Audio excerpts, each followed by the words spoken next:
Halo dan salam sejahtera untuk kita semua. Pertama-tama izin memperkenalkan diri. Nama saya Andes Potipera Sitepu dengan NPM 2215061080. Di video kali ini saya akan menjelaskan mengenai materi dari modul ke-8. Materi pertama dari modul 8.1 yaitu Modeling Historical Data. Kemudian ada purpose atau alasan. Kemudian di sini ada beberapa alasan kenapa materi berikut ini dibahas. Contohnya, kebanyakan most business need to track some historical data.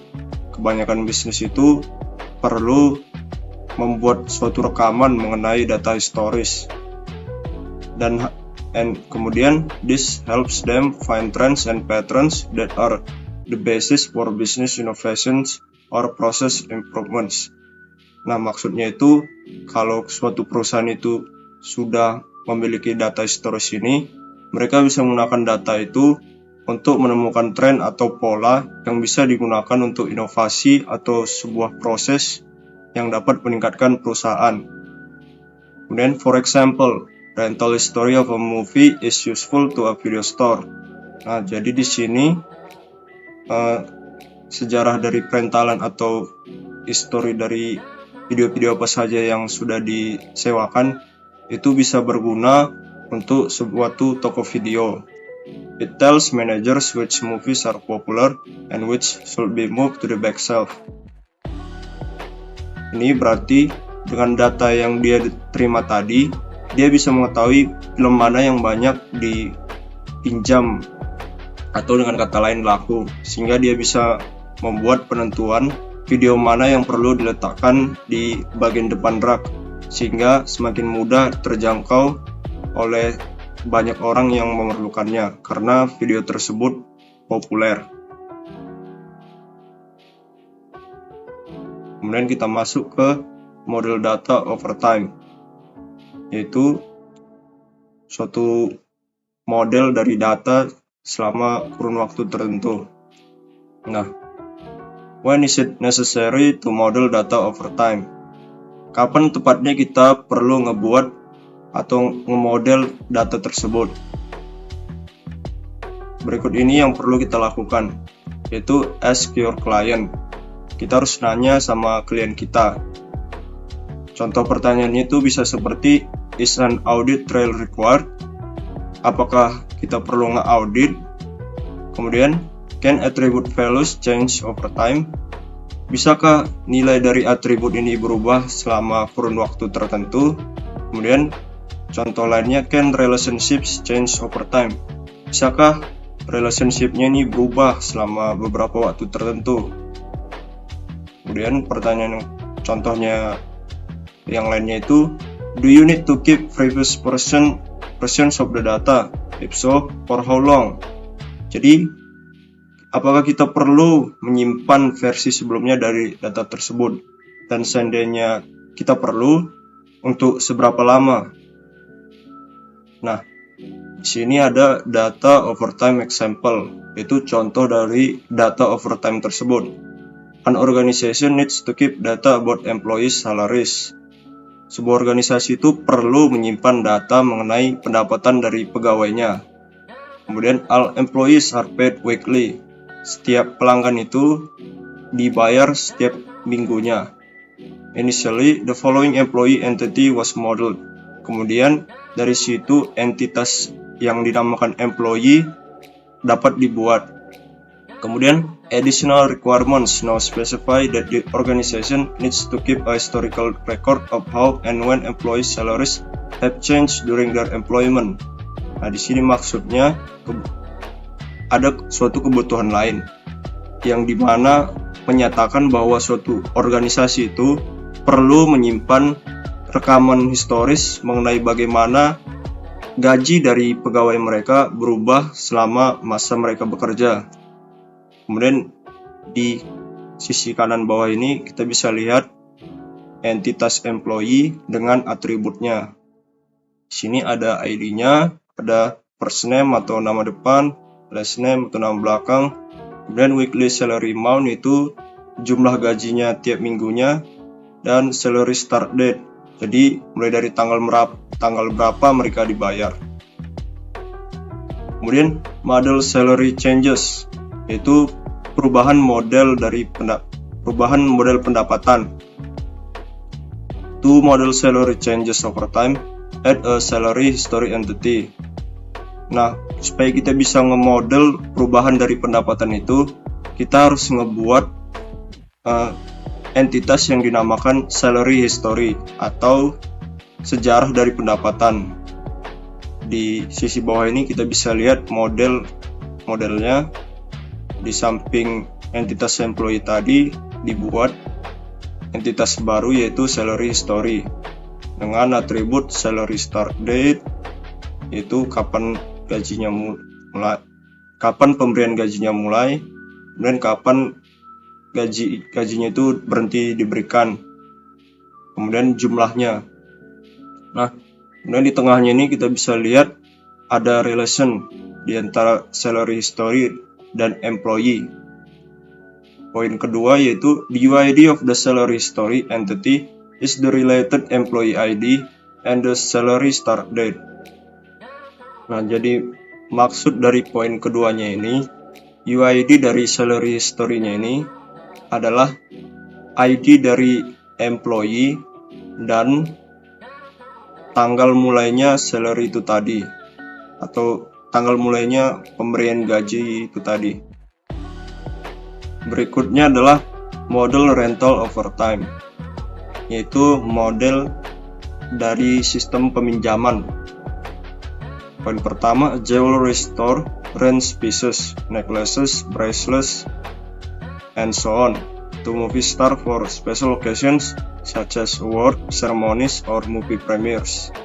Nah, jadi di sini kita diberikan suatu contoh dari toko perhiasan yang menyewakan kalung, gelang, dan peralatan aksesoris lainnya. Kemudian, they would like to track the rental history of a jewelry piece. Jadi, tokonya ini mau ngebuat jejak atau rekaman peminjaman dari perhiasan mereka. The following ER model will only track the current renter of a piece of jewelry. Jadi mereka pada saat ini punya model ER atau entity relationship yang hanya merekam peminjam perhiasan pada saat ini. Kemudian pertanyaannya itu adalah how would you revise the relationship to track history? Jadi kita ini harus merevisi model ER-nya supaya dia bisa merekam jejak peminjam sebelumnya. Yang sebelumnya hanya punya data peminjam saat ini, sekarang ER modelnya juga memiliki data dari peminjam sebelumnya. Di bawah ini kita bisa lihat model ER-nya pada saat ini. Sini ada entity movie star dengan atributnya, kemudian ada entity jewelry piece dengan kode, ada juga deskripsi, rental rate yaitu seberapa sering dia dipinjam, dan insured value yaitu harga asuransinya. Sini ada kita lihat juga relasinya yaitu rented by dipinjamkan dan renting yaitu meminjam. Nah, di sini ada resolve M2M, itu kita mau ngebuat model ER-nya ini menjadi many to many. The relationship between jewelry piece and movie star should be revised to a M2M, which is then resolved with an intersection entity rental history. Jadi maksudnya ini kita mau mengubah model ER-nya menjadi many to many, kemudian di tengahnya itu ada entitas yang dinamakan rental history. Seperti yang di kanan ini kita bisa lihat kalau di tengahnya ini sekarang udah ada entitas baru yaitu rental history. Dan next we need to determine the UID of rental history. Kita harus ngebuat UID dari entitas rental history ini tadi.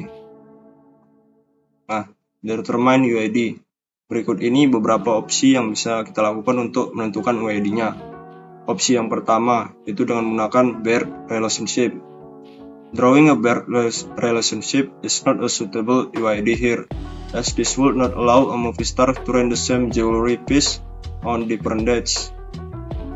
Di sini dijelaskan kalau kita ngebuat Baird relationship itu nggak bisa jadi UID yang cocok, karena dengan adanya Baird relationship ini, movie starnya ini nggak bisa menyewa jewelry atau perhiasan yang sama di tanggal yang berbeda.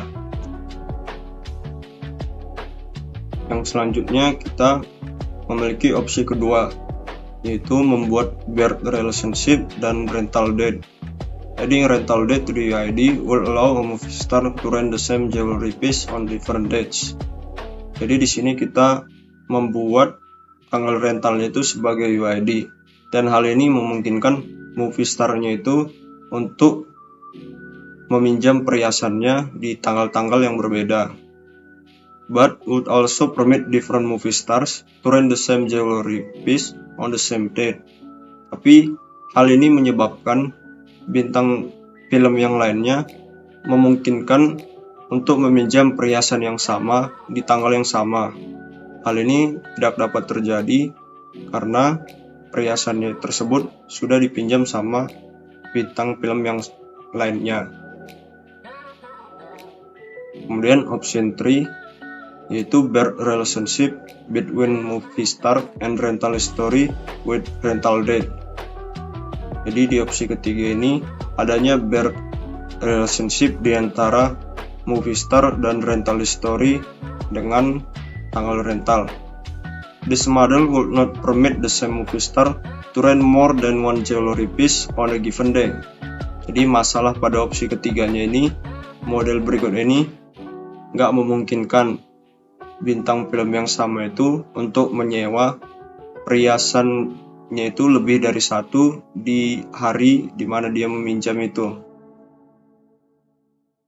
Dan opsi keempat, Baird relationship between jewelry piece and rental story with rental date. This model says that a jewelry piece can be rented only once on the same date. Jadi pada opsi yang keempat ini menyatakan bahwa modelnya itu kalau perhiasannya itu hanya bisa dipinjam, disewakan hanya sekali di tanggal yang sama. Kemudian summary, yaitu kesimpulannya. Jadi dari materi 8.1 ini kita bisa mengetahui yang pertama, identify the need to track data that changes over time. Jadi kita bisa mengidentifikasi kebutuhan untuk mencatat atau merekam data yang berubah sewaktu-waktu. Kemudian construct ERD models that incorporate elements of data over time. Jadi kita bisa ngebuat model ERD yang ada elemen yang berhubungan dengan data yang berubah selama kurun waktu. Jadi ERD yang kita buat itu memiliki elemen data over time atau data-data yang berubah selama kurun waktu tertentu.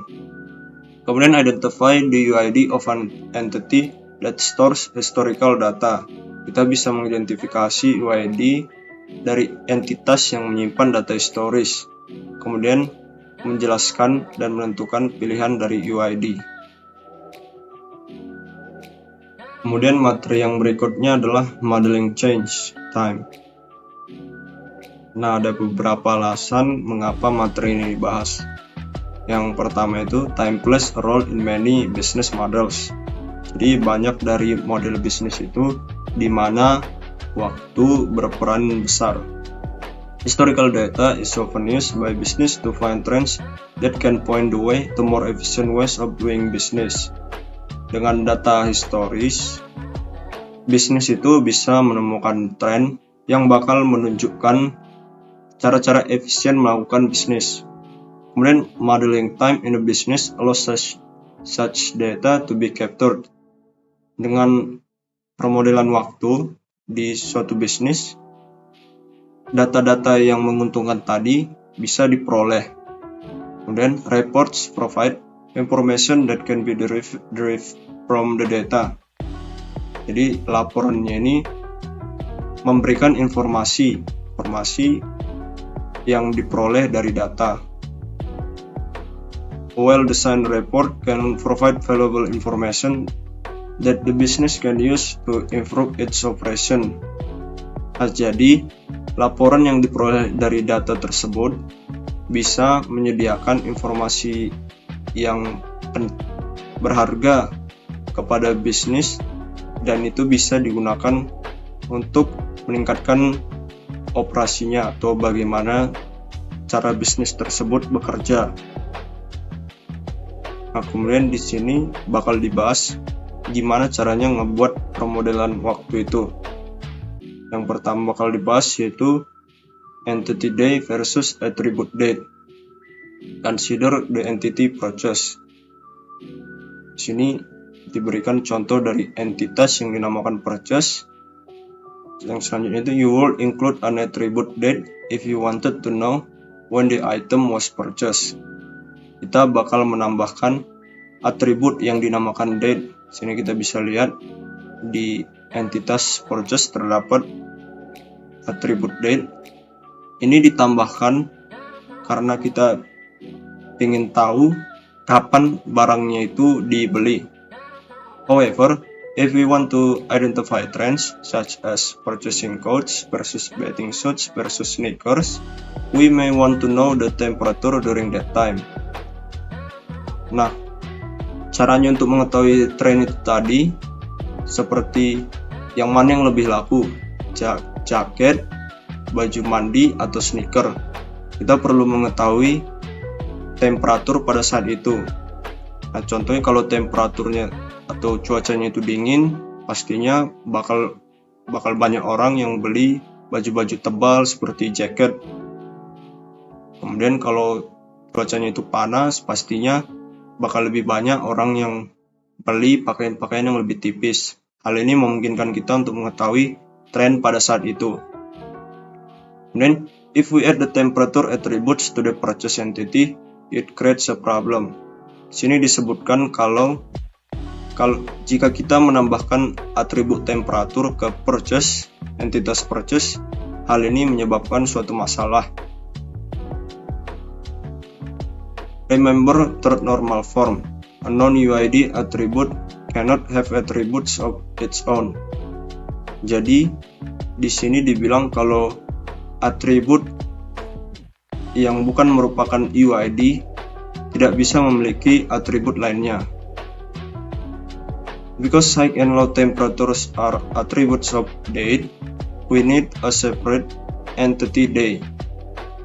Nah, karena temperatur itu tadi adalah atribut dari date, dan di mana date itu tadi sudah jadi atribut, jadi kita perlu ngebuat entitas yang berbeda, yaitu day.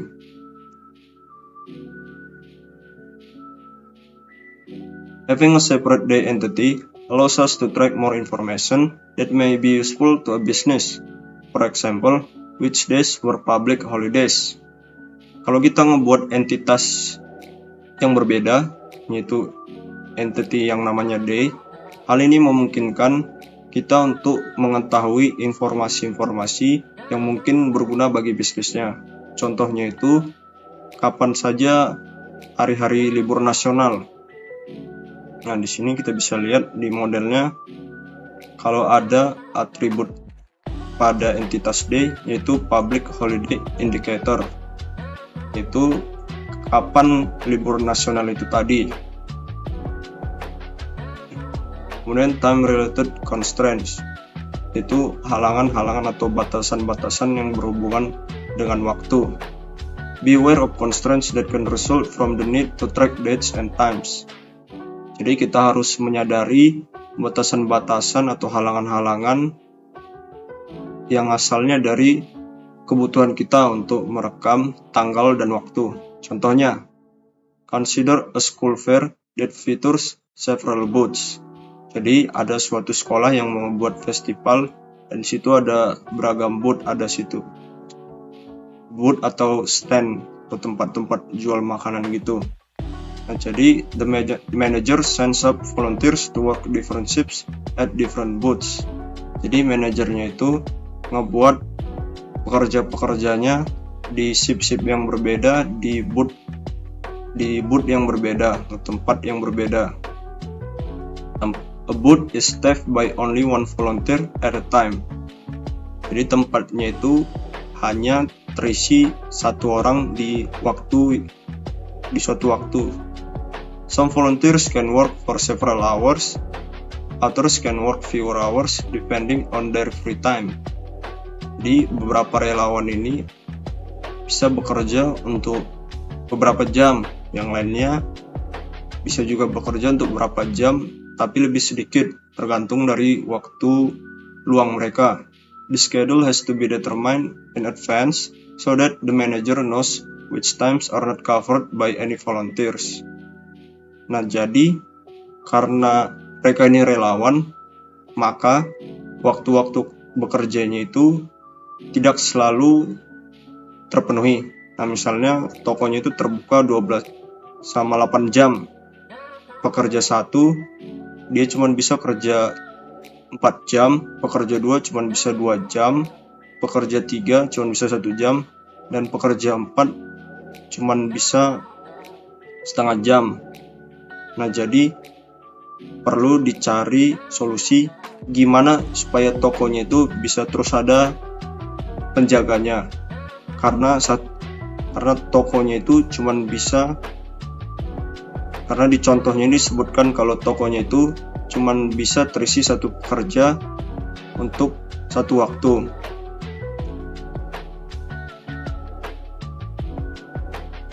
Yang selanjutnya adalah time related constraints atau halangan yang berhubungan dengan waktu. There is a selection of time related constraints that need to be considered for this model. Jadi di sini bakal dijelaskan apa saja itu halangan-halangan yang berhubungan dengan waktu. The obvious one, shift end later than start time. Nah, jadi contoh halangannya itu ada seorang volunteer atau relawan yang jam kerjanya itu mulai pas masih ada relawan lain yang masih bekerja. Jadi jadwal bekerja mereka itu bertabrakan. Itu merupakan salah satu masalah atau halangan yang berhubungan dengan waktu. Shift times may not overlap. Seperti yang saya bilang tadi, waktu kerjanya itu nggak boleh bertabrakan. The start time for a volunteer may not be between any start time and end time of another volunteer on the same booth. Jadi, waktu jam kerja atau jam mulainya bekerja seorang relawan itu nggak boleh diantara waktu mulainya bekerja dan waktu berakhirnya bekerja relawan yang lain. The same is true for the end time. Hal yang sama juga berlaku untuk waktunya berakhir. Selanjutnya, conditional non-transferability. The start time for a shift may be updated to a later time unless the shift has already begun. Jadi waktu mulai dari suatu shift itu bakal diperbarui atau dimajukan untuk waktu-waktu kedepannya lagi kecuali shiftnya itu udah mulai. You probably would not allow a shift to be reassigned to another volunteer or another booth unless the shift has not yet started. Kamu itu nggak boleh ngebiarin shiftnya itu dipindahin ke relawan yang lain atau ke tempat yang lain kecuali shiftnya itu masih belum mulai. Jadi kalau udah mulai dia nggak boleh diubah. This is an example of conditional non-transferability. Ini adalah contoh dari transferability yang conditional non-transferability. Yang selanjutnya itu conditional non-transferability. Non-transferability, a shift assignment cannot be changed to another booth or another volunteer.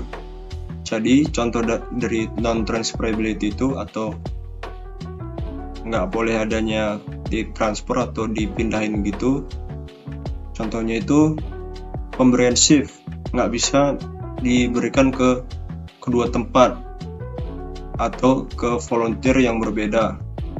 Non-transferable relationships are represented by a diamond in the ERD. Jadi relasi non-transferable ini direpresentasikan dengan permata di ERD. Jadi di sini kita bisa lihat di relationship-nya itu ada bentuk belah ketupat. Kemudian conditional non-transferability, the shift assignment can sometimes be changed. In this case, if the shift has not yet started. Tapi perubahan shift-nya itu bisa diganti. Dalam hal ini, contohnya itu kalau shift-nya itu belum dimulai. These relationships cannot be represented in the diagram, but must still be documented. Relasi dari contoh sebelumnya itu contoh perubahan shift-nya itu di mana shift-nya itu masih belum dimulai, makanya bisa diubah. Dia itu nggak bisa direpresentasikan di diagram, tapi masih harus didokumentasikan. Nah, jadi kesimpulan dari materi ini, kita itu harusnya udah mengetahui beberapa hal. Yang pertama, distinguish between using date as an attribute and day as an entity in a data model, depending on business requirements. Kita harus mengetahui atau membedakan gitu penggunaan dari date atau tanggal sebagai atribut dan day sebagai suatu entitas di model data tergantung dari kebutuhan bisnis. Kemudian, solve the problem of keeping characteristics of a date by constructing a model that uses day as entity. Jadi kita harus bisa menyelesaikan suatu masalah dengan menjaga karakteristik dari date untuk tanggal dengan membuat suatu model yang menggunakan day sebagai sebuah entitas. Kemudian, identify at least 3 time-related constraints that can result from a time-sensitive model. Kita harus bisa mengidentifikasi 3 halangan yang berhubungan dengan waktu yang berasal dari model yang sangat dipengaruhi oleh waktu. Kemudian, define and give an example of conditional non-transferability in a time-constraint model. Jadi kita harus mendefine atau menjelaskan dan memberikan contoh dari non-transferability yang kondisional di model yang dimana model tersebut memiliki beberapa halangan yang berhubungan dengan waktu atau time constraint model. Kemudian yang selanjutnya adalah modeling change at price. Sini ada beberapa alasan kenapa topik ini dibahas. Yang pertama itu, historical prices are important when looking for trends. Jadi harga historis itu penting kalau kita berusaha mencari suatu tren. Determining the appreciation or depreciation value of items. Kemudian kita menentukan seberapa naik atau turunnya harga suatu barang. Or getting a refund for an item purchased in the past at the previous price. Kemudian kita memperoleh kembalian atau harga setelah kita mengembalikan suatu barang yang dibeli di waktu yang lampau sesuai dengan harga di saat kita membeli barang itu tersebut. Many businesses track history of change, who changed it, when it was changed, and so on. Banyak bisnis yang membuat rekaman mengenai perubahan, siapa yang merubahnya, kapan dirubah, dan seterusnya. Example, if a student's grade is changed, it is useful to record when it was changed. Contohnya itu kalau nilai seorang siswa itu diubah, itu kita penting untuk mengetahui, untuk merekam kapan nilainya itu diubah. The old grade, the new grade, and we changed it. Hal-hal yang diubahnya itu, hal-hal yang direkam itu nilainya yang lama, nilainya yang baru, dan siapa yang merubahnya. Kemudian the importance of price changes. Seberapa pentingnya perubahan harga itu? Changes in price are often an important consideration when modeling business requirements. Perubahan harga itu biasanya merupakan salah satu pertimbangan yang penting saat membuat model dari kebutuhan bisnis.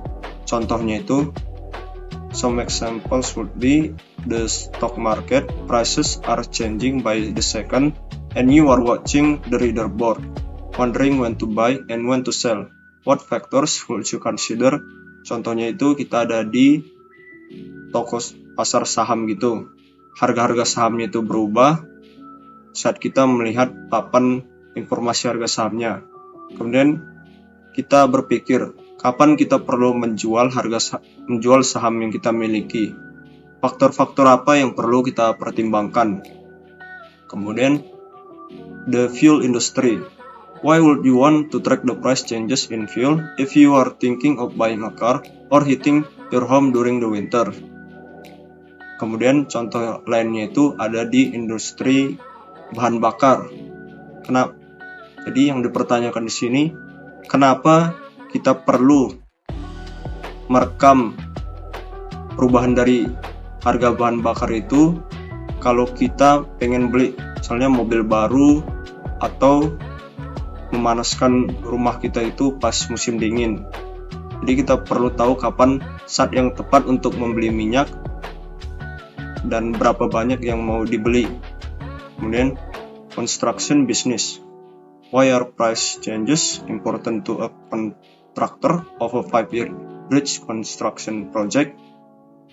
Jadi hal yang dipertanyakan di sini yaitu kenapa perubahan harga itu penting bagi seorang kontraktor yang sedang membangun jembatan dalam proyek dengan jangka waktu 5 tahun.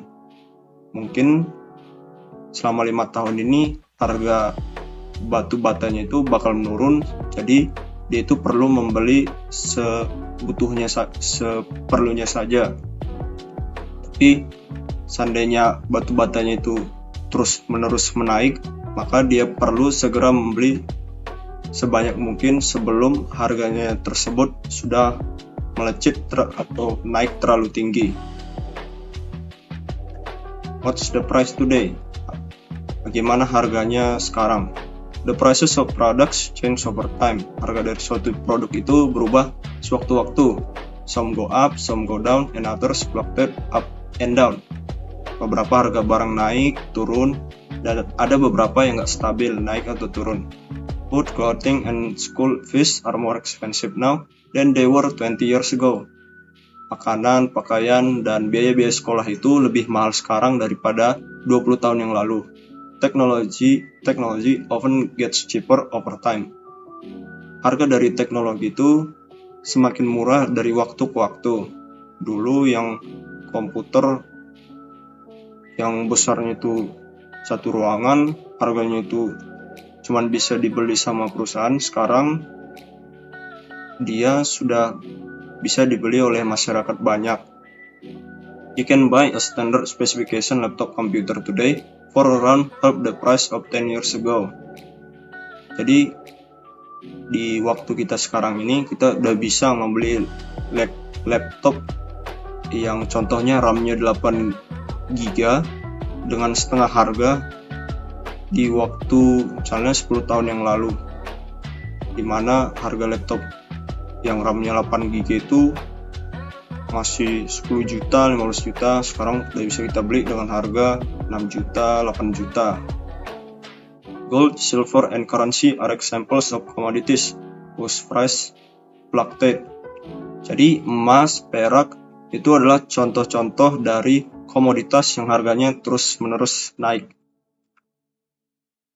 Jadi di sini model historical price. Jadi kita membuat model dari harga historis. Ini kita bisa lihat ada entitas yang namanya produk dengan atributnya. Di sini dia punya UID-nya yang dinamakan ID. Di sini ada juga atribut yang dinamakan price dengan entitas-entitasnya. It is often useful to have information on past price.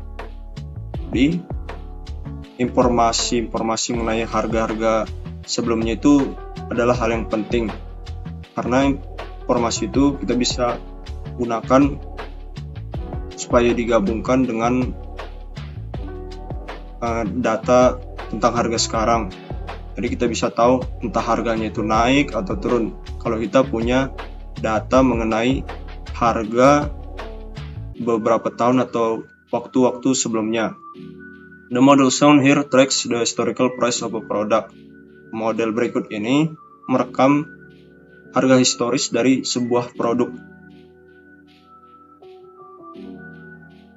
Historical price changes.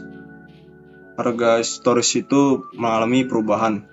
Consider what happens when you return an item to a store. Kita harus mempertimbangkan apa yang terjadi saat kita mengembalikan suatu barang ke toko. You purchase the item at a certain price, but it has gone on sale since then. Kamu membeli suatu barang di harga tertentu, tapi barangnya itu udah terus-terusan terjual setelah kamu membeli barangnya itu. Jadi dengan kata lain, harga permintaan dari barang itu menurun karena udah banyak yang beli. Tracking price changes. Business often need to keep a record of price changes.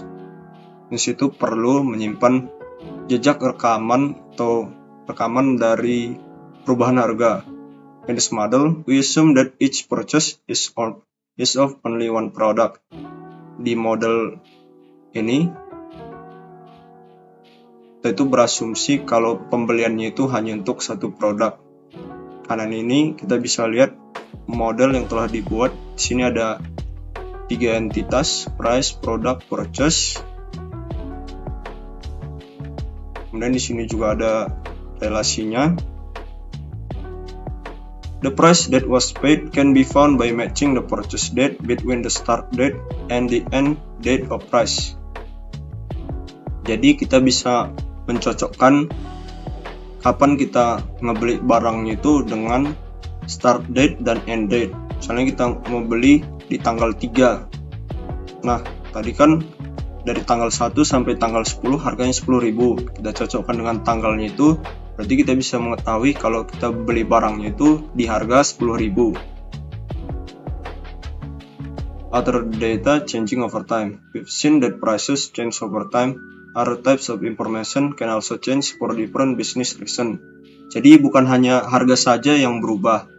Bisa informasi-informasi lain berubah seperti yang sudah disebutkan tadi, yaitu nilai. Journaling. Whenever a system allows a user to modify or remove particular information, the question should be asked, do the old values need to be kept on record?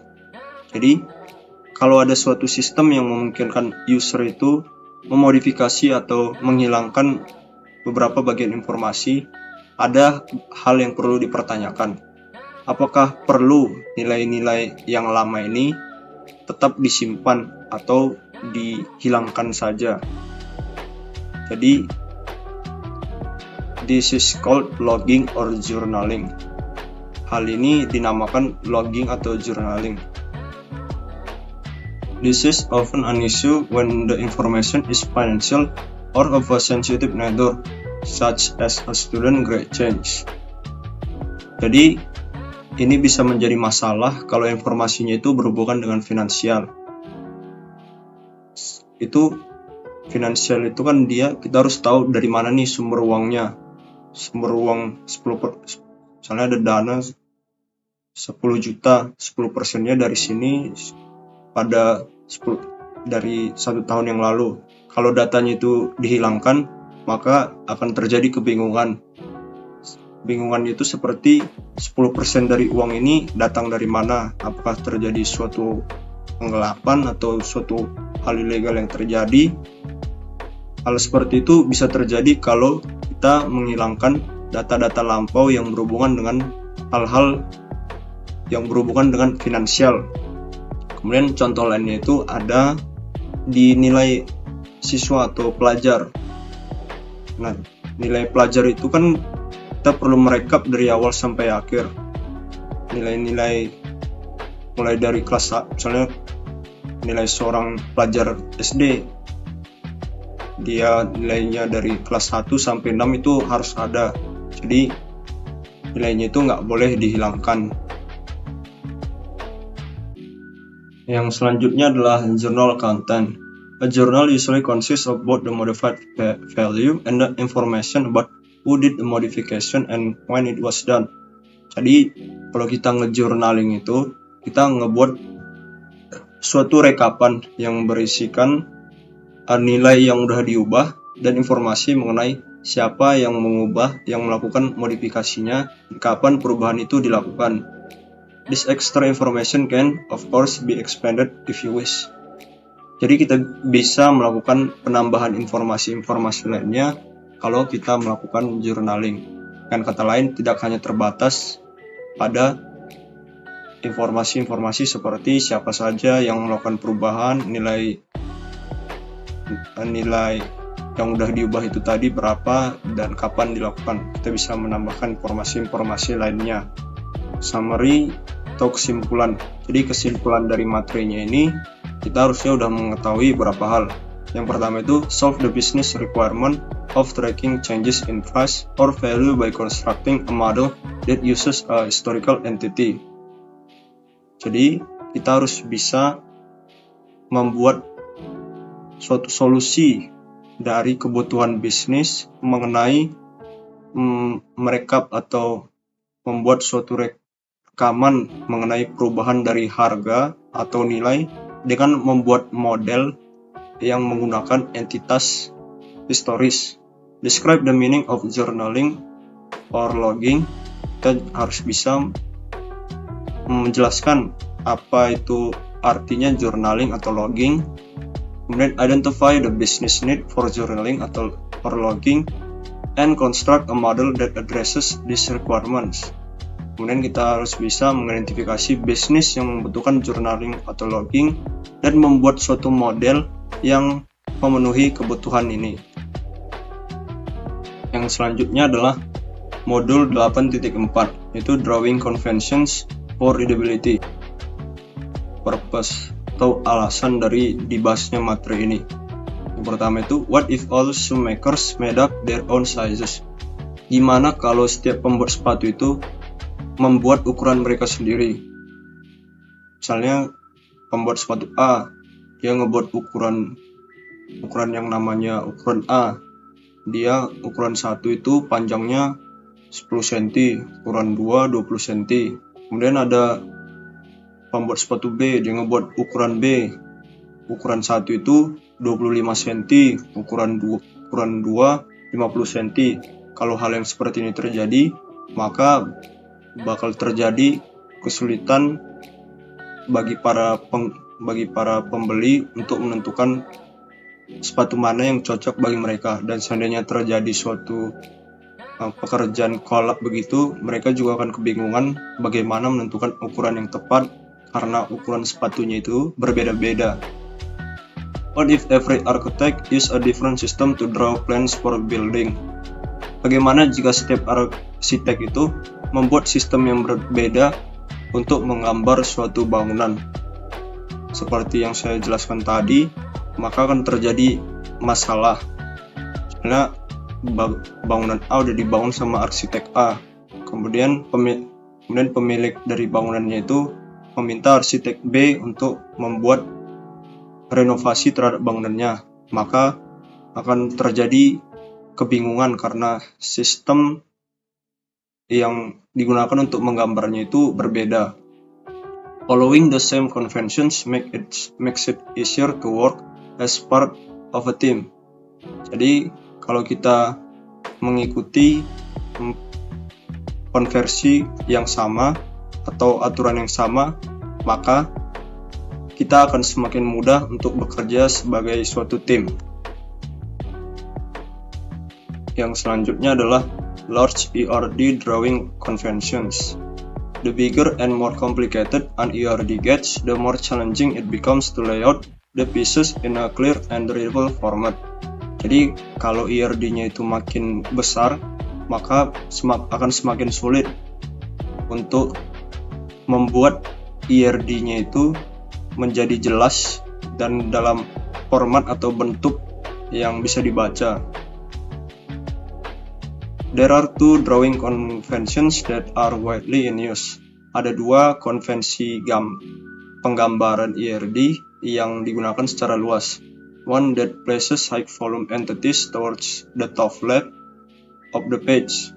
Jadi salah satunya itu dia meletakkan entitas dengan volume yang tinggi. Maksudnya ini dia punya banyak relation gitu.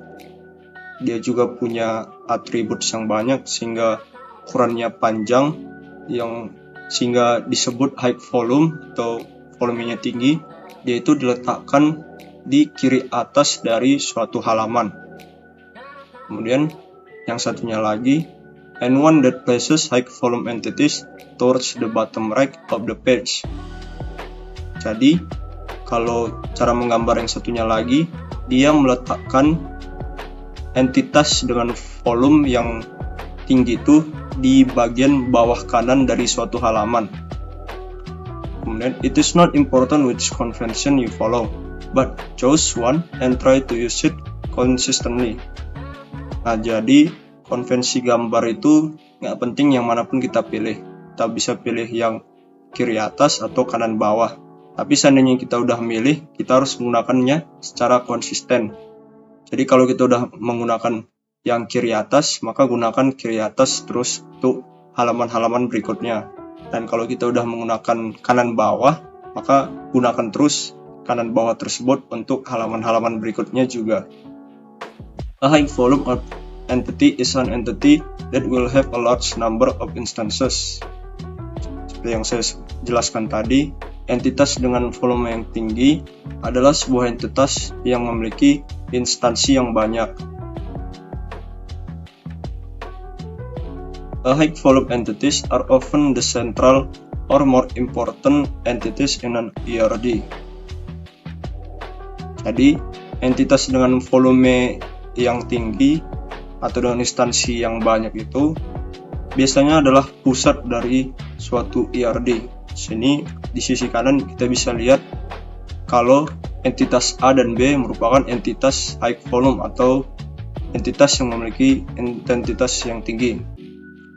Contohnya di entitas B kita bisa lihat kalau dia punya relasi dengan entitas C, entitas D, dan entitas F.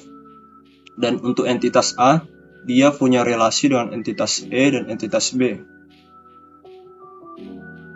Yang selanjutnya, they will have the highest number of relationships to other entities. Jadi entitas yang menjadi pusat ini memiliki relationship yang lebih banyak daripada entitas lainnya. Sini kita bisa lihat pada modelnya ini entitas B memiliki 3 relationship.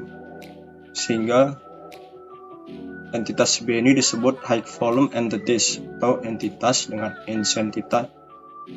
intensitas yang tinggi. And most of the business functions will affect the data stored in these entities. Nah, karena entitas ini merupakan entitas high volume, maka kebanyakan dari fungsi bisnis ini akan memengaruhi data yang tersimpan pada entitasnya, entitas yang menjadi pusat ini. Karena karena entitas itu memiliki relation dengan banyak entitas.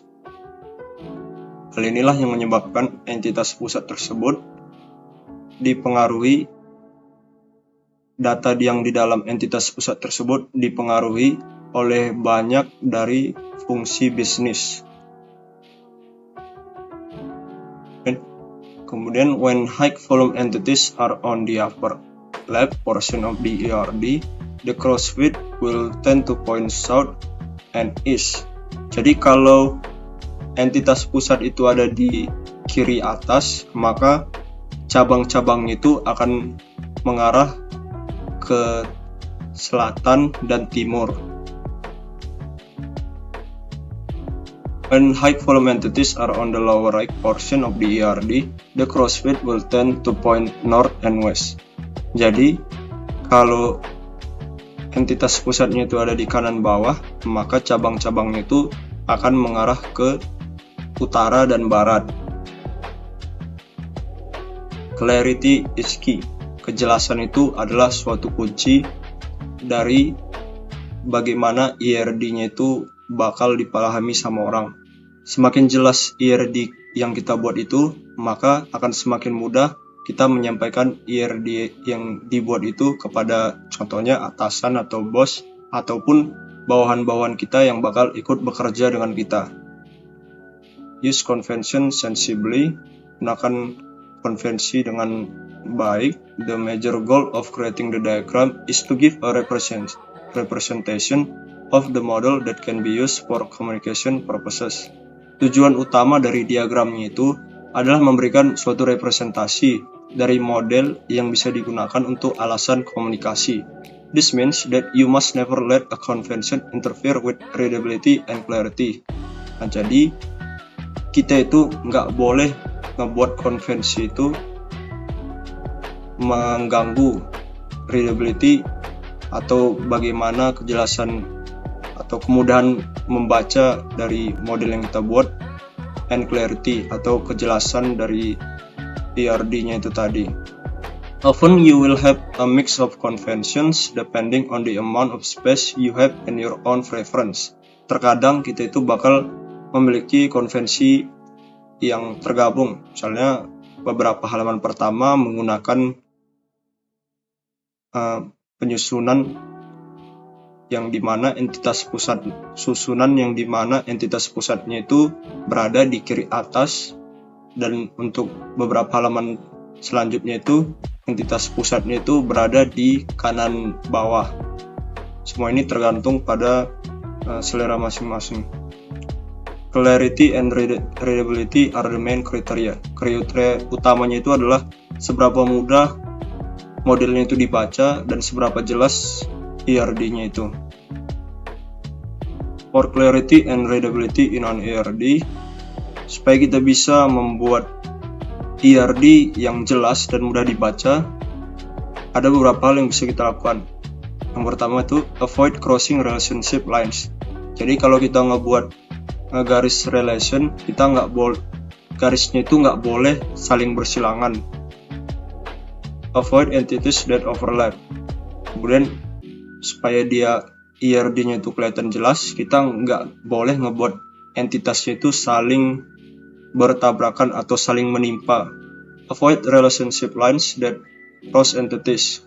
Kemudian kita juga nggak boleh ngebuat garis relation di mana garisnya itu melewati entitas. Dia harus berada di antara entitasnya itu, atau melewatinya lah, jangan sampai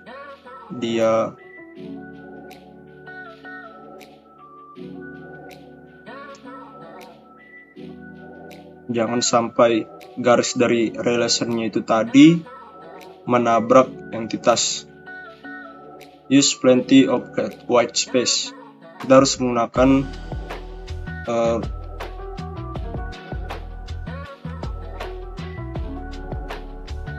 kemudian use plenty of white space. Kita harus menyediakan ruang sebanyak mungkin untuk ERD kita.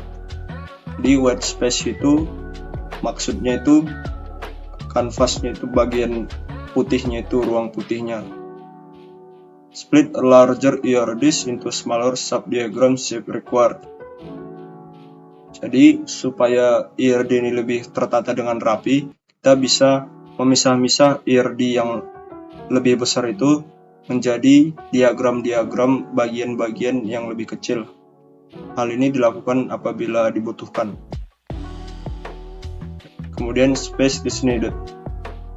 Suatu ruang itu dibutuhkan. Readability takes space and is subject to taste. Supaya kita bisa ngebuat ERD yang bisa dibaca, kita memerlukan suatu ruang. Nah, di bawah ini kita bisa lihat contoh dari ERD yang telah diubah supaya bisa lebih mudah dibaca. Di kiri ini kita bisa lihat ERD yang sulit dibaca karena contohnya itu garis dari entitas D melewati garis relation dari entitas D itu melewati entitas E. Kita harus menghindari ini karena hal ini menyebabkan IRD-nya sulit dibaca. Contoh lainnya itu yaitu garis entitas A. Garis entitas A-nya itu dia menyilang dengan garis entitas B dan E. Nah, supaya dia mudah dibaca, IRD-nya itu diubah menjadi IRD yang berada di kanan ini. Di kanan ini kita bisa lihat IRD yang lebih mudah dibaca karena tidak ada garis relation-nya yang saling menyilang, tidak ada garis relation-nya yang melewati entitas, sehingga entitas yang sudah tersusun ini terlihat lebih rapi. Selanjutnya, the use of white space helps clarify an IRD. Jadi kalau kita menggunakan ruangnya dengan lebih baik, maka hal ini menyebabkan IRD kita itu lebih mudah dibaca. Kemudian use subdiagrams. When you have a very large diagram, it may also help to break it up into smaller diagrams of functionality related entities. Jadi kalau kita punya IRD yang besar, kita bisa ngebuat diagram-diagram bagian yang lebih kecil. You could use the smaller subdiagrams when presenting to different groups within the customer's company. Jadi kita bisa menggunakan diagram bagian tadi saat kita merepresentasikannya ke grup yang ada di perusahaan customer atau pelanggan. It is still important to have a big diagram that shows the whole picture, even if it has to be printed on a plotter or taped together from smaller pieces of paper. Jadi meskipun kita ngebuat diagram-diagram yang lebih kecil, kita juga perlu ngebuat diagram yang seutuhnya. Dengan kata lain, semua diagram bagiannya tersebut digabungkan, sehingga pelanggan itu bisa melihat gambaran dari diagram kita secara keseluruhan. There may be relationships between entities in different submodels, and this must be represented somewhere. Jadi, bisa aja suatu model bagian itu memiliki entitas, yang dimana entitasnya ini memiliki relation dengan entitas lain yang berada di model bagian yang lain. Nah, jadi kita juga harus menunjukkan bahwa entitas tersebut memiliki relation dengan entitas yang berada di model lainnya. Hal ini bisa kita lakukan seperti yang ada di poin kedua tadi, yaitu kita ngebuat model IRD-nya itu secara utuh, atau kita gabungkan semua model-model bagiannya ini supaya customer-nya tadi bisa melihat IRD yang kita buat secara keseluruhan. Kemudian summary atau kesimpulan. In this lesson you should have learned how to yang pertama itu apply the Oracle drawing conventions to a data model diagram. Kita harus sudah bisa mengaplikasikan konvensi menggambar yang dibuat oleh Oracle ke model data diagram yang kita buat. Identify high volume entities in a data model diagram and explain their significance to the business. Kita harus bisa mengidentifikasi yang mana yang merupakan entitas dengan volume yang tinggi di suatu data model diagram dan menjelaskan seberapa pentingnya mereka ke suatu bisnis. Redraw a given data model diagram to increase clarity and readability. Kita harus sudah bisa memperbaiki data model diagram yang sebelumnya berantakan menjadi model yang lebih mudah dibaca dan lebih jelas. Recognize the usefulness of dividing a complex IRD into a number of functional subdiagrams. Kemudian kita juga harus mengenali seberapa bermanfaatnya memisah-misah IRD yang kompleks menjadi diagram-diagram bagian yang fungsional. saja untuk penjelasan saya mengenai modul 8. Sekian dan terima kasih.